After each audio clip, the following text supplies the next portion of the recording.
Ndonzi Loveness Musa ndogara kuMondoro so far ndiri kuSouth Africa. Dambudziko rangu nderekuti munin'ina wangu akapiwa muteo namadzibaba mai ave kwaCheza akageza akakanda mutero kuno last year abva tonditaurira. After that pakaita mutero itasagara zvakanaka ndakangoramba basa. Ndaramba basa pakuti ndaudzokera kumusha.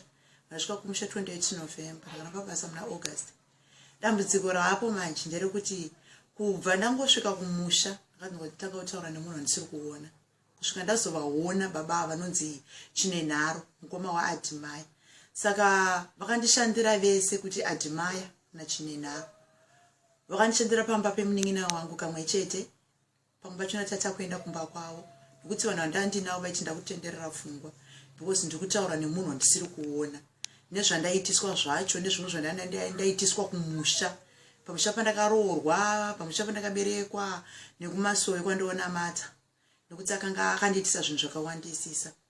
Iye zvinezvi pandiri nhasi aringotaura neni apa ndingachiti ndiri mukadzi wake ndikati kune murume wangu mamuka sei iye ndiye anditanga kudayira iye Chinenharo anodayira apa ndingachitaura neni pasina foni ndiye ndichimunzwa achitaura ari kudivi reZimbabwe ini ndiri kugara kuEastern Cape kuMutanzania ndokwandiri ndatambudzika ndikumbirawo kubetserwa chero apostoli vanokwanisa kundibetserawo nekuti kwandiri kufamba ndiri kunzi akandiisa munyoka muchikwambo andishandisa nembobobo izvo ari kuzviita reason yake yakanga anyanya kuzviitira anga andigadzira kuti ndirambane nemurume wangu ndodzokera kwaari ndoita mudzimai wake.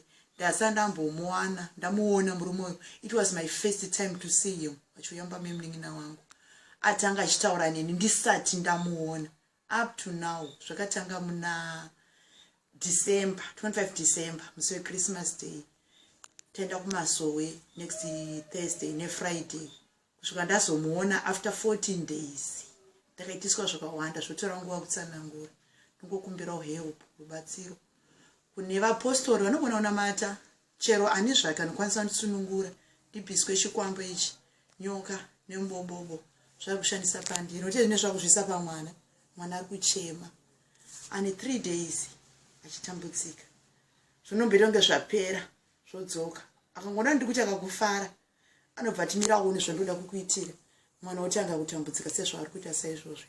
Tiri kuchinjana kurora kwacho nine mwana apa ndine 8 months pregnant ndikazvitakura ndokumbirawo kubetsera.